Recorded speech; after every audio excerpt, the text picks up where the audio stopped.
بسم اللہ الرحمن الرحیم۔ السلام علیکم پیارے ویورز، آج میرو کی کہانی کے قسط نمبر 19 میں آپ لوگ کی خدمت میں حاضر ہیں۔ امید ہے کہ آج کا بھی کہانی آپ لوگ کو پسند آ جائے گا۔ ناظرین،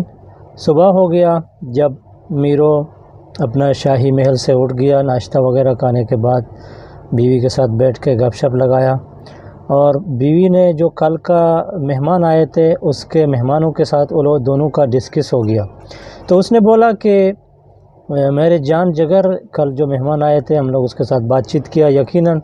وہ لوگ کو اپنے شوہر کے بارے میں معلوم نہیں تھے، کیونکہ وہ لوگ کو معلوم ہونا چاہیے تھے۔ تو پھر میرو نے بولا کہ میرے جان، تمہارے جو چھوٹے بھائی ہیں میرے خیال میں وہی تمہارے بابا کے بعد بادشاہی کا لائق اور قابل ہے، کیونکہ اس کو جب ہم تمہارا ساتھ شرط لگانے اور قصہ جیتنے کے ٹائم اور تمہارا بات کرنے کے ٹائم ہم آئے تھے تو وہی پہلے انسان تھے کہ انہوں نے میرے سوال کا جواب دیا تھا، باقی تم نے اپنے بھائیوں کو تھپڑ مارا تھا۔ تو اس کی بیوی نے بولا ہاں یہ آپ کا بات صحیح ہے، لیکن معلوم نہیں ہے کہ کس کے سر میں ترا سجے گا۔ ناظرین، اسی باتوں پر میرو نے رات کا انتظار کیا، اور رات کا ٹائم ہو گیا تو بیوی بھی اس کے انتظار میں تھے کہ کہیں گنگورے بادل چھا جائیں اور آسمان کو ایک پردہ لگ جائے اور پردہ سے رات آ جائے، اور رات اپنے جو شکل و صورت ہے اس کو چینج کر دیں، تاکہ جو ہم لوگ کا مہر و محبت کا داستان ہے وہ شروع ہو جائیں۔ ناظرین، رات نے جلدی سے اپنا دامن بڑا کرتے ہوئے پورے دنیا کو اپنے لپیٹ میں لے کے اور دنیا میں سائی اور سیاہوں کے بادل چھانے لگے۔ تو اس کے بعد میرو کی بیوی اس کے سامنے بیٹھ گیا، اور تو میرو نے بولا کہ میں آج کیا اپنے جو ایک ہمارا ایک کسان ہوتا ہے، میں شاید آج کسان کا اسٹوری لاؤں، کیونکہ ہمارا کسان کے ساتھ ایک واقعہ ہوا تھا، تو میں وہی واقعہ میں آپ لوگ کو پیش کروں گا۔ لیکن اس سے پہلے کہ جو ہمارے گارڈن میں ایک ہم لوگ کا جو غلام ہے، میں اس کے ساتھ ملا تھا۔ تو میں غلام کے ساتھ جب ملا تو غلام کو میں بولا کہ تم ہم لوگ کا خدمتگار ہے، ادھر کام کرتا ہے۔ تو میرے کو غلام نے بولا کہ جو آدمی کو بادشاہ یعنی واجہ نہیں ہے تو اس کا نوکر نہیں ہے تو اس کا بھی کچھ مزہ نہیں ہے، اور جو نوکر کے ساتھ اچھے یعنی خادم نہیں ہے تو اس کا بھی کچھ مزہ نہیں ہے۔ اس باتوں سے تھوڑا میرو کو یہ خیال آیا کہ میں کیا کروں اس کے ساتھ۔ تو میرو نے دوسرے دن اس کو بولا کہ تم ہم لوگ کا خادم ہے، لہٰذا میں تم کو ایک جگہ میں بھیجوں گا، دور سے ہم لوگ کا ایک جگہ میں ایک رشتہ دار لہٰذا اس دنیا سے چلا گیا، تم اس کا فرس اور فاتحہ دینے کے لیے وہاں جائیں۔ تو وہی غلام نے سوچا کہ اتنا لمبا راستہ کا اختیار ہم کیسا کریں اور اتنا دور ہم کیسے جائیں۔ تو ناظرین، اس کے لیے تو انہوں نے بولا کہ اللہ آپ کو سلامت رکھے، لیکن میں اس کے جانے کے لیے تو تیار ہوں، لیکن کیا کریں کہ کل میرے کو اپنے شہزادی نے بلایا تھا کہ اس کے گھر میں کچھ سامان کو دھلائی اور صفائی کرنا ہے، لہٰذا میں اگر اس کا بات نہیں مانوں اور میں آپ کا بات میں چلا جاؤں، کیونکہ اس کو میں نے پہلے بولا تھا کہ کل میں انشاءاللہ آؤں گا، اگر اس کا میں بات نہیں سنوں تو کیا ہو جائے گا کہ وہ ہمارا بات کو یعنی ایسا مانے گا کہ ہم اس کا بات نہیں سوچتے ہیں اور ہم اس کے لیے اس کا خدمت اور محنت اچھی طریقے نہیں کرتے۔ اس کے لیے میرے معذرت ہے، میرے کو وہاں نہ بھیجیں۔ ناظرین، اس باتوں سے میرو نے اس کے ساتھ عرض کیا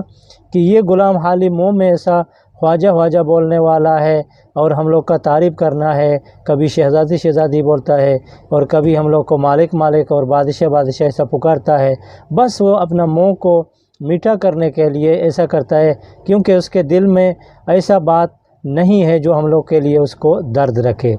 ناظرین، اس باتوں کے ساتھ تو میرو کی بیوی نے اس کے ساتھ اور بھی کلا بازیاں کرتے ہوئے اس کو بولا کہ یار اپنا بات تو چھوڑ دیں، ابھی بڑھ جائیں قصے کی طرف، کیونکہ رات کا ابھی سامان ہو گیا اور رات کا ایک پہر جانے والا ہے، تو قصے کو لازم شروع کریں۔ ناظرین، میرو نے کچھ مسخرہ مذاق کے ساتھ اس کو اپنے شہزادی کو سمجھایا کہ جانے جگر میرے کو تو معلوم ہے کہ آپ قصے کے بغیر نہیں سوتے ہیں، اس کے لیے میں قصے تو آپ کو لازمی سناؤں گا۔ ناظرین، اس باتوں سے بیوی نے میرو کو نکال کے قصے کی طرف لے کے گیا، اور ناظرین جب میرو قصے کی پٹری میں چڑھ گیا تو میرو نے قصے کو اس طرح بیان کرنا شروع کیا کہ ملک میں ایک آدمی تھا، وہ ایک آدمی کا شادی کیا تھا اور اس کا ایک لڑکی ہوا تھا۔ ناظرین، اتفاق سے ایسا ہو گیا کہ وہ لڑکی کا ماں مر گیا اور وہ بیوہ یعنی بن گیا، اور اس کا کوئی یتیم بن گیا، اور اس کا کوئی سہارا نہیں ہو گیا۔ اس کا باپ تو دن داڑھی کے لیے کام ڈھونڈنے کے لیے جاتا ہے، وہ گھر میں ادھر ادھر کبھی رشتہ داروں کے ساتھ اس کو رکھتا ہے۔ ناظرین، رشتہ دار اس سے تنگ آ کر انہوں نے اس مرد کو مشورہ دیا کہ آپ اپنے گھر کو سنبھالیں، لہٰذا اگر آپ کا بیوی مر گیا تو دوسرا شادی کر دیں، تاکہ اس کا آپ جو یتیم آپ کا بچی ہے وہ اچھے طریقے پھل پھولے اور اس کا تربیت بھی اچھا ہو جائے اور اس کا گھر اچھا ہو جائے۔ ناظرین، بہت رشتہ داروں کی منت سماجت کے بعد آخر کار مرد نے ہار مان کے شادی کے لیے رضامند ہو گیا۔ چنانچہ انہوں نے ایک عورت کو شادی کیا اور اپنے گھر میں لے کے آیا۔ گھر لے کے آنے کے بعد تھوڑی ہی دنوں میں وہ دونوں کا زندگی اچھا سکون سے گزرنے لگا اور بچی کا بھی تھوڑا خیال کرنے لگا۔ لیکن ناظرین، مرد کا ایک ہی عادت تھا کہ جب وہ صبح کام میں جاتا ہے، شام کو آتا ہے تو بیوی کے ملنے سے پہلے اپنے بچی کو پوچھتا ہے کہ کیا آپ کو سوتیلی ماں نے تو تنگ نہیں کیا، آپ کو کھانا دیا، آپ کو فلانا کیا نہیں کیا، آپ کا صفائی وغیرہ کیا نہیں کیا، سب چیزوں کو پہلے اپنے بچی کے ساتھ پوچھتے تھے۔ ناظرین، لیکن اس باتوں سے کیا ہو گیا کہ اس کی جو سوتیلی ماں تھی اس کو اس باتوں سے اس کے اندر بڑاس اڑ گیا، اور اس بڑاس اور نفرت کی آگ نے اس کے پورے اپنے اندر کو جلنے شروع کیا۔ آخر کار وہ شیطان کا مرید بن گیا اور انہوں نے شیطانی کرتوتوں کو سوچنے لگا، اور شیطان کی کرتوتوں سے اس کو اپنے اوپر نجات پانے کے لیے اس نے ترغیب سوچنا لگا۔ ناظرین، اس ترغیب کے بعد انہوں نے کیا کیونکہ وہ لوگ گاؤں میں رہتے تھے، تو ایک دن اس کی سوتیلی ماں نے اس کی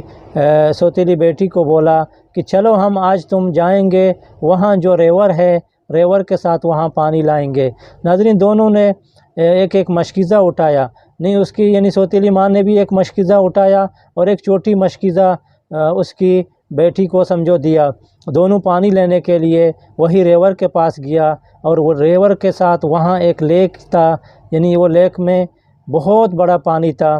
وہ جھیل میں، اور جھیل کا نمونہ تھا۔ ناظرین، اس کے سائڈ میں دونوں بیٹھ گیا اور دونوں نے اپنے مشکیزے کو پانی بھرنا شروع کیا۔ تو ناظرین، اس کی سوتیلی ماں نے کیا کہ اس کو وہی شرارت سوجی کہ اس نے اس کو نجات دلانے کے لیے اپنے دل میں غلط خیال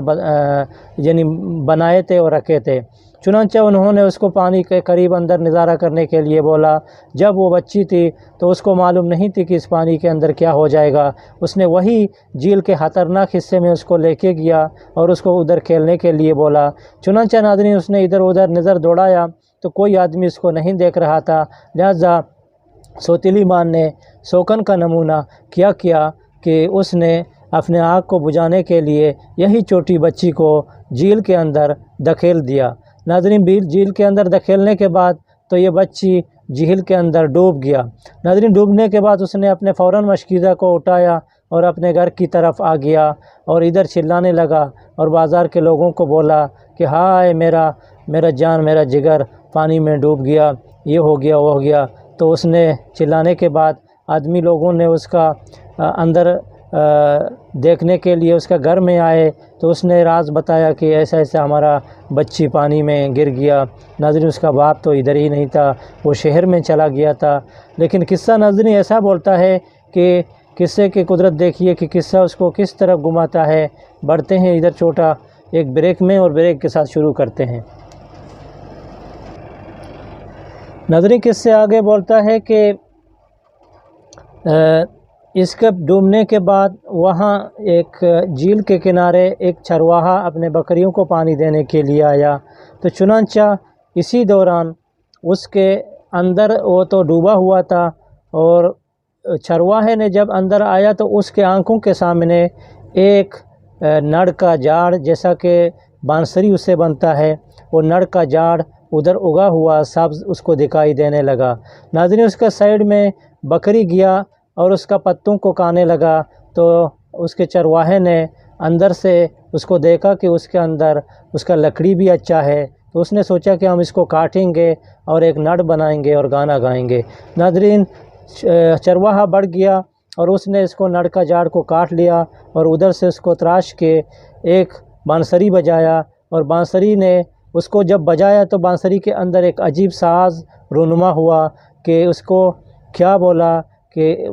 ایک آدمی کا جیسا آواز بولا کہ میں اور میری سوتیلی ماں گئے پانی لینے کے لیے، انہوں نے پکڑا میرے کو سروں کے بالوں میں اور میرے کو دھکیل دیا جھیل کے اندر، میں اگ گیا، ایک جاڑ ہو گیا ناڑ کا، ناڑ کے جاڑ کو پتوں کو بکریوں نے کھایا اور اس کا تنا کو چرواہے نے کاٹا اور میرے کو بجانے لگا۔ ناظرین، اس آواز کے ساتھ تو چرواہا عجیب حیران ہو گیا، تو آخر کار انہوں نے ادھر جھانک کے دیکھا کہ اس کو ادھر لڑکی نظر آیا۔ تو چنانچہ ناظرین، جب چرواہے نے جلدی سے لڑکی کو نکالا اور باہر کیا، تو پھر لڑکی نے کیا کہ اس کے ساتھ اپنا پورا ماجرا سنایا کہ میں اور میری سوتیلی ماں ادھر آئے اور ہم کو پانی میں ایسا پھینک دیا۔ تو ناظرین، چرواہے نے کیا کہ چرواہے نے سیدھا اس کو باہر نکالنے کے بعد اس کو گھر میں لے کے گیا، اور گھر میں ادھر تک اس کا بابا بھی آیا تھا۔ تو انہوں نے ادھر جب اس کو دکھایا تو وہ اپنے بابا کے سامنے اپنا پورا اسٹوری بیان کرنے لگا۔ تو اس نے وہی گانا گایا کہ میں ایک ایسا درخت کا نمونہ ہو گیا اور میرے کو چرواہے نے دیکھا اور انہوں نے میرے کو پانی سے نکال کے بچا لیا اور ابھی ادھر تمہارا گھر میں آیا۔ تو چنانچہ ناظرین، کیا ہو گیا کہ اس نے وہی یعنی ٹائم میں اپنے بیوی کا طلاق دیا اور اس کو اپنا راستہ دکھایا کہ تم میرے گھر کا لائق نہیں ہے، تم ادھر سے ہٹ جاؤ اور اپنے گھر میں جاؤ۔ تو چنانچہ ناظرین، اسی ٹائم میں اس آدمی نے اعلان کیا کہ میں اپنی بیٹی کو اس چرواہے کے ساتھ نکاح پڑھاؤں گی اور اس کو اپنی رضامندی کے لیے اس کو شادی رچاؤں گی۔ تو انہوں نے وہاں شادی رچایا، اور شادی رچانے کے بعد ناظرین، ڈول بانسری گانا بجانے والا سب لوگ ادھر آ گئے اور جمع ہو گئے، اور انہوں نے گانا بجانا شروع کیا اور گانے اور ڈھول کی آواز ادھر ادھر سنائی دینے لگا۔ چنانچہ دونوں کا شادی ہو گیا، اور مرد کا ایک بار پھر اس کا گھر سدھر گیا کیونکہ اس کا بیٹی کا گھر آباد ہو گیا۔ اور یہ ہو گیا سوتیلی ماں کا کہانی کہ انہوں نے اپنے بچی کے ساتھ کیا گیم کھیلا تھا۔ لیکن میرو نے کیا کہ میرو نے جب ناظرین کہانی کو خلاص ہونے تک پہنچا تو اس نے دیکھا کہ اس کا شہزادی یعنی پری نما ابھی یعنی خواب میں جا رہا ہے۔ ناظرین، جب وہ اچھی طرح سو گیا تو نیند کے اندر اس دن چنانچہ انہوں نے چھلانگ مارنا شروع کیا، رونا شروع کیا، آواز دینا شروع کیا جیسا کہ کوئی شیطان نے اس کو پکڑا ہوا ہے۔ تو کیا ہو گیا کہ میرو بھی گھبرا گیا۔ تو میرو نے اس کا دیکھا کہ اس کے منہ سے یہ بات نکلتا ہے کہ میرا